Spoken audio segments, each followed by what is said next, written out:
আমরা আসলে অনেক পেশেন্টই আসলে দেখি যারা দিনের পর দিন, মাসের পর মাস, বছরের পর বছর একটা গ্যাসের বড়ি খেয়ে থাকে। নর্মালি আসলে আমরা গ্যাসের বড়ি বলতে প্রোটন পাম্প ইনহিবিটরকে আসলে বুঝিয়ে থাকি।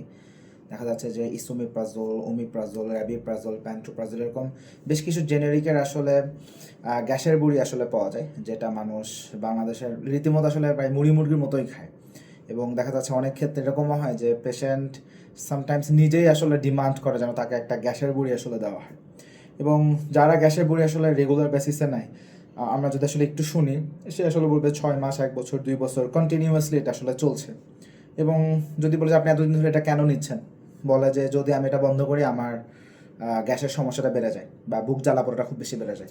তো সেখানে সমস্যাগুলো কী এবং কেন এটা হচ্ছে, এবং লম্বা সময় ধরে আমরা যদি গ্যাসের বড়িগুলো আসলে যদি খাই তাহলে আমাদের সাথে কী কী ক্ষতি হতে পারে, এই ভিডিওতে আমি আসলে এটাই আলোচনা করতে চাই।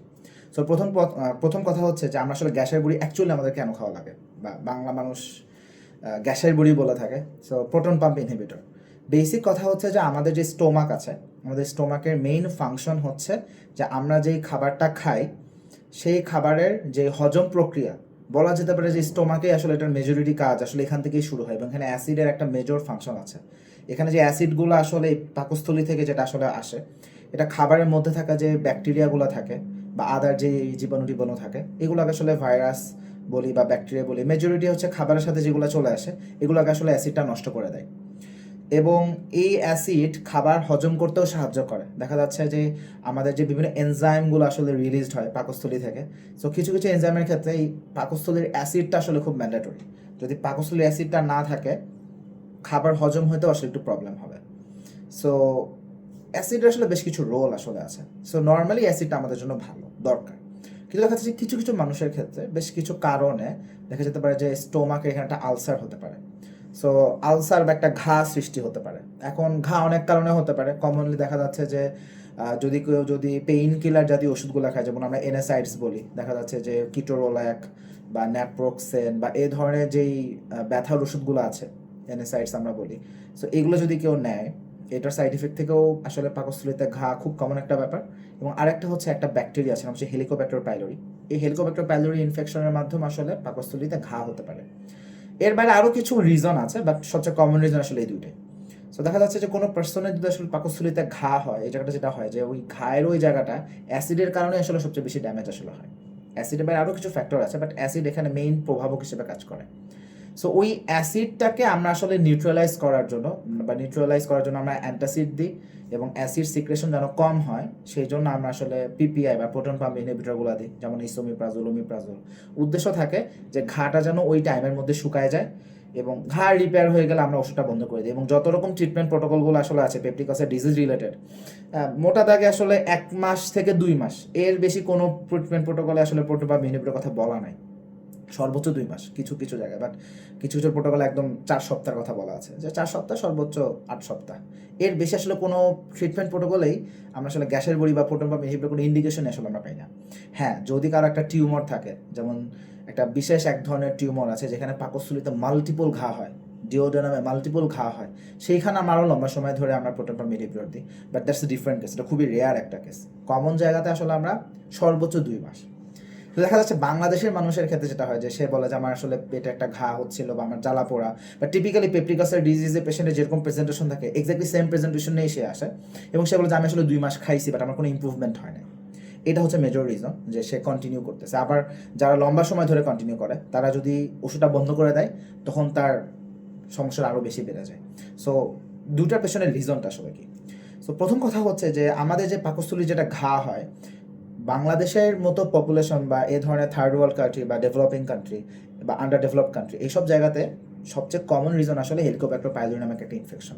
এখন আমি যদি অ্যাসিডকে সাপ্রেস করি, সেটা হয়তো বা ওই ড্যামেজটাকে আমি হয়তো বা কমাইতে পারবো, কিন্তু ব্যাকটেরিয়ার কারণে যে ড্যামেজটা হচ্ছে সেই ব্যাকটেরিয়াকে আমি যদি আসলে রিমুভ করতে না পারি বা সেটাকে যদি আমি আসলে এলিমিনেট করতে না পারি, তাহলে কিন্তু আসলে ওই এক্সিস্টিং প্যাথোলজিটা আসলে থেকেই যায়।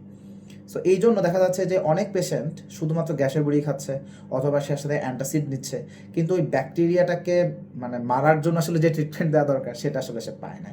সো লম্বা সময় ধরে সে ওষুধ নিয়ে গেছে, সো এই জায়গাগুলোতে দেখা যাচ্ছে পেশেন্টের কোনো ইম্প্রুভমেন্ট হয় না আসলে। এটা হচ্ছে একটা মেজর রিজন। সো আমরা আসলে এই জন্য যদি কোনো পেশেন্ট আমাদের পেপটিক আলসার ডিজিজ নিয়ে আসে, আমরা এই জন্য আসলে মেজরিটি অফ দ্য কেস আমরা আসলে পেশেন্টের চেক করি যে আসলে হেলিকোব্যাক্টার পাইলোরি ইনফেকশন আছে কিনা। সো এটা আমরা আসলে বিভিন্ন রকম টেস্ট মেথড আমাদের কাছে আছে। সো এটা আমরা আসলে টেস্ট করে দেখি, বিকজ যদি আসলে হেলিকোব্যাক্টার পাইলোরি ইনফেকশনের জন্য যদি আসলে আমরা দেখি যে পেপটিক আলসার ডিজিজ হয়ে থাকে, সেখানে আলাদা করে আমাদের ট্রিপল থেরাপি রেজিমেন্ট দিতে হয়, যেখানে 2টা অ্যান্টিবায়োটিক এবং একটা প্রোটন পাম্প ইনহিবিটর 7 থেকে 14 দিন আমাদেরকে দিতে হয়। বা কিছু কিছু সময় এর পরেও হয়তো বা আরও এক্সট্রা 2 উইকস টু 4 উইকস হয়তো বা প্রোটন পাম্প ইনহিবিটর কন্টিনিউ করা লাগতে পারে। এবং সেই সাথে আমরা এখানে কিছু আরও অ্যান্টাসিড টাইপের আরও কিছু ওষুধ দিয়ে থাকি। মোটা দাগে সর্বোচ্চ 2 সপ্তাহ থেকে 4 সপ্তাহ একটা ট্রিটমেন্ট ডিউরেশন, যেই ডিউরেশন কমপ্লিট করলে most of the time patient আসলে কমপ্লিট রিকভারি আসলে হয়ে যায়। সো দেখা যাচ্ছে যে যাদের ক্ষেত্রে আসলে হেলিকোব্যাক্টার পাইলোরি ইনফেকশন হচ্ছে, সে যদি 1 বছর ধরেও আসলে শুধু প্রোটন পাম্প ইনহিবিটর নেয়, তার কমপ্লিট কিওর কখনোই হবে না। এই কারণেই পেশেন্ট আসলে ওষুধ ছেড়ে দিলে সে ফিল করে যে আমার প্রবলেমটা সলভ হয় না। এটা একটা মেজর রিজন। সেকেন্ড রিজন হচ্ছে আমরা আসলে যেটা দেখি যে পেশেন্ট আসলে ভাবতেছে পেপটিক আলসার ডিজিজ, কিন্তু আন্ডারলাইং প্যাথোলজি সামথিং ডিফারেন্ট। হতে পারে এখানে একটা ক্যান্সার আছে, বিশেষ করে বয়স্ক পেশেন্টের ক্ষেত্রে এটা বেশি হয়। যাদের বয়স 50-এর উপরে বা 60-এর উপরে, তাদের ক্ষেত্রে আমরা একটু বেশি দেখি যে এই ধরনের পেশেন্টের পাকস্থলীতে একটা ঘা আছে সত্য, এবং সেই ঘায়ের জন্য তার ব্যথাও করে, কিন্তু ঘাটা আসলে একটা ক্যান্সারের জন্য হয়েছে। বয়স বেশি হলে ক্যান্সারের রিস্ক অবশ্যই অনেক বেশি, এবং পাকস্থলীতে ক্যান্সার খুবই কমন। আমাদের যে খাবারের যে প্রবলেমগুলো আছে, এই জন্য ক্যান্সার ইনসিডেন্স এখন আরও অনেক বেশি আমরা আসলে দেখি। সো দেখা যাচ্ছে যে অনেক পেশেন্টেরই যে আন্ডারলাইং একটা ক্যান্সার থাকে, যেটা সে লম্বা সময় ধরে প্রোটন পাম্প ইনহিবিটর নিচ্ছে, কিন্তু কোনো সলিউশন হচ্ছে না, বা সে ওটা বন্ধ করে দিলেই সে ফিল করে তার খারাপ লাগছে। এবং এই ধরনের পেশেন্টের ক্ষেত্রে দেখা যায় আস্তে আস্তে ওজন কমতে থাকে, খাওয়ার রুচি কমে যায়, বা অনেকে দেখা যাচ্ছে খেলেই বমি করে ফেলে। এই ধরনের এক্সট্রা প্রেজেন্টেশনগুলো সেখানে আসলে অনেক সময় আসলে দেখি। সো দেখা যাচ্ছে এখানে পেশেন্ট যদি পাইকারিভাবে বুকের ব্যথা হচ্ছে, জ্বালাপোড়া করছে, আমি একটা গ্যাসের বড়ি খাচ্ছি, ওটা ভেতরে ক্যান্সার আছে, ওইটা ধরা পড়তেই অনেক দেরি হয়ে যায়। পেশেন্ট হয়তো বা ফার্মেসি থেকে বিভিন্ন জায়গা থেকে ওষুধ খেয়ে বেড়াচ্ছে, হয়তো বা সে 1 বছর বা 6 মাস পরে যখন আসবে, ততক্ষণ এর টু লেট। ক্যান্সার হয়তো অনেক বড় হয়ে সেটা অনেক বেশি ছড়াই গেছে। একবার ক্যান্সার ছড়াই গেলে আসলে খুব বেশি কিছু করার থাকে না। সো এটা একটা কমন একটা রিজন। এটা বয়স্ক পেশেন্ট দেখে তো আমি একটু বেশি দেখি। আর একটা জিনিস দেখা যাচ্ছে যে হয়তো বা আন্ডারলাইং আদার কোনো প্যাথোলজি থাকতে পারে, যেমন একটু আগে একটা টিউমারের নাম বলছিলাম যে জোলিঞ্জার ইলিসন সিনড্রোম নামে একটা কন্ডিশন আছে। সো এটাও আসলে এক ধরনের টিউমার, যেটা বিনাইনও হতে পারে, ম্যালিগনেন্টও হতে পারে। সো এখানেও দেখা যাচ্ছে মাল্টিপল আলসার থাকে, বাট এটা আসলে আমাদের বোঝার জন্য সবচেয়ে বেস্ট হয়েছে আগে আসলে একটা এন্ডোস্কোপি করে আসলে দেখে নেওয়া উচিত। সো এইখানে প্রপার ইভ্যালুয়েশন আসলে খুবই গুরুত্বপূর্ণ। সো দেখা যাচ্ছে যে প্রপার ইভ্যালুয়েশন যদি আসলে না করা হয়, সে যদি শুধুমাত্র বুক জ্বালাপোড়া করে, সেই জন্য শুধু গ্যাসের বুড়িটা খায়, সো এটা আসলে majority of the case solution আসলে আসবে না। কারণ প্রপার ইভ্যালুয়েশন না হলে টু দ্য পয়েন্ট ট্রিটমেন্টটা হয় না। সো পেশেন্ট আসলে লম্বা সময় ধরে কন্টিনিউ করতে থাকে। সেকেন্ড প্রবলেম হচ্ছে যে ঠিক আছে, সে ওষুধ 6 মাস 7 মাস 1 বছর ধরে খাচ্ছে, বা আরও বেশি সময় ধরে খাচ্ছে, সে গ্যাসের বড়িটা বন্ধ করলে তার খারাপ লাগে। সো সেই ক্ষেত্রে বাধ্য হয়, এখন তার কাইন্ড অফ সে এটা না খেলে আর হচ্ছে না। এই সিচুয়েশনটা কেন হয়? সো এটার পেছনে কমন রিজন হচ্ছে যখন কেউ লম্বা সময় ধরে প্রোটন পাম্প ইনহিবিটর নেয়, সো লম্বা সময় ধরে তার অ্যাসিড সাপ্রেশন করা হচ্ছে। তার যে স্টোমাক থেকে যে আমাদের গ্যাস্ট্রিক অ্যাসিডটা আসার কথা ছিল, সেটাকে লম্বা সময় ধরে সাপ্রেস করা হয়। এই যে লম্বা সময় ধরে আমি একটা ন্যাচারাল অ্যাসিড সিক্রেশনকে সাপ্রেস করতেছি, এইটার রেসপন্সে আমাদের দেহে কিছু পরিবর্তন আসে। তার মধ্যে একটা পরিবর্তন হচ্ছে গ্যাস্ট্রিন নামক একটা হরমোন আছে, যেটা অনেক বেশি বেশি করে সিক্রেট হতে থাকে। যেহেতু অ্যাসিড সাপ্রেশন হয়, এইটার রেসপন্সে আমাদের দেহের মধ্যে আমরা দেখি যে এক্সেসিভ অ্যামাউন্টে গ্যাস্ট্রিন নামক একটা হরমোন আছে, যেটা আসলে রিলিজড হওয়া শুরু করে। সেটা ব্লাডে প্রচুর পরিমাণে সার্কুলেট করতেছে, যতটা থাকা উচিত তার থেকে বেশি। এখন এই যে গ্যাস্ট্রিন নামক হরমোনটা বেশি সময় ধরে বেশি পরিমাণে রিলিজড হয়, ও সুযোগ পেলেই ও আসলে অ্যাসিড সিক্রেশনকে বাড়ায় দিবে। ও জাস্ট ওইটার তালে থাকে। এখন আমি তো প্রোটন পাম্প ইনহিবিটর দিয়ে ওটাকে সাপ্রেস করে রাখছি। এখন একটা লোক 6 মাস 1 বছর ধরে এভাবে প্রোটন পাম্প ইনহিবিটর খাচ্ছে, গ্যাস্ট্রিন লেভেল আসমানে উঠে বসে আছে, ওটা অনেক বেশি বেড়ে গেছে, কিন্তু অ্যাসিড ওষুধের মাধ্যমে সাপ্রেস করা হচ্ছে। এখন এই পেশেন্ট যদি হঠাৎ করে প্রোটন পাম্প ইনহিবিটর বন্ধ করে দেয়, হঠাৎ করে সে হয়তো বা সার্জেল খাচ্ছিল বা ম্যাক্স প্রো খাচ্ছিল, সামথিং লাইক দ্যাট, প্যান্টোনিক্স খাচ্ছিল, এখন সে ওষুধটা বন্ধ করে দিছে, অ্যাসিড সাপ্রেশনটা বন্ধ হয়ে গেল, ওই যে গ্যাস্ট্রিন হরমোনটা অনেক বেশি বেড়ে গেছিল, ওই গ্যাস্ট্রিন হরমোনের প্রভাবে এখন আগের থেকে অনেক বেশি পরিমাণে অ্যাসিড সিক্রেশন হবে। সো ওই জন্য তখন তার কন্ডিশনটা আরও খারাপ হয়ে যায়। তখন সে মনে করে যে ওষুধটা বন্ধ করে দিয়েছে, এখন তো আমার অবস্থা আরও খারাপ হয়ে গেল। তখন সে সাথে সাথে আবার ওষুধ খায় এবং সে আবার কন্টিনিউ করে। সো দেখা যাচ্ছে যে এই যে সে লম্বা সময় ধরে খাচ্ছে, এটার সাইড ইফেক্ট থেকে আসলে সে এটার প্রতি আসলে ডিপেন্ডেন্ট হয়ে যায়।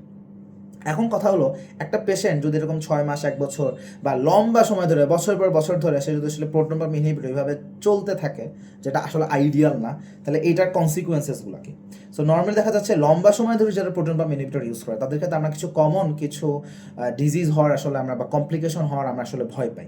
যেমন দেখা যাচ্ছে অনেকের ক্ষেত্রে অস্টিওপোরোসিস হতে পারে, অনেকের ক্ষেত্রে ম্যাগনেসিয়াম লেভেল অল্টারেশন হতে পারে, হাইপোম্যাগনেসিয়ামিয়া হতে পারে, অনেক পেশেন্টের কিডনিতে ড্যামেজ হতে পারে, অ্যাকুট ইন্টারস্টিশিয়াল নেফ্রাইটিস অনেক পেশেন্টের হতে পারে। সো দেখা যাচ্ছে যে কিডনিতে ড্যামেজ হতে পারে, অনেকের হয়তো বা অস্টিওপোরোসিস হতে পারে, পরবর্তীতে খুব সহজে হয়তো বা ফ্র্যাকচার হওয়ার একটা রিস্ক থাকে। অনেক পেশেন্টের ক্ষেত্রে রিকারেন্ট ডায়রিয়া হতে পারে, দেখা যাচ্ছে যে অ্যাসিড যে ব্যাকটেরিয়াগুলোকে মেরে ফেলার কথা ছিল সেটাকে মারতে পারতেছে না। সো এটার রেসপন্সে পরবর্তীতে ডায়রিয়া হতে পারে অনেক পেশেন্টের ক্ষেত্রে আমরা হয়তো বা দেখি যে অ্যাসিডটা কিন্তু আমাদের আয়রন মেটাবলিজম বা আমরা যে আয়রনটা হজম করি বা আমাদের যে ভিটামিন B12টা আমাদের দরকার, এগুলার মেটাবলিজম বলি বা এগুলো ডাইজেশন বলি, এই প্রসেসে অ্যাসিডের একটা রোল আছে। সো দেখা যাচ্ছে যারা লম্বা সময় ধরে যারা আসলে আমরা দেখি যে প্রোটন পাম্প ইনহিবিটর নেয়, তাদের অনেকেরই আসলে ভিটামিন B ডেফিসিয়েন্সি ডেভেলপ করে, স্পেসিফিকভাবে ভিটামিন B12 ডেফিসিয়েন্সি ডেভেলপ করে, অনেকের আয়রন ডেফিসিয়েন্সি হইতে পারে। সো এগুলোর কিছু পটেনশিয়াল কিছু রিস্ক থাকে। সো লম্বা সময় ধরে যারা আসলে প্রোটন পাম্প ইনহিবিটর নেয়, এইটার কনসিকুয়েন্সে পরবর্তীতে আসলে আমরা আরও কিছু কমপ্লিকেশন সেখানে অ্যারাইজ করতে দেখতে পারি, যেটা আসলে আসলে পেশেন্টের তো আসলে কোনো লাভ হলো না।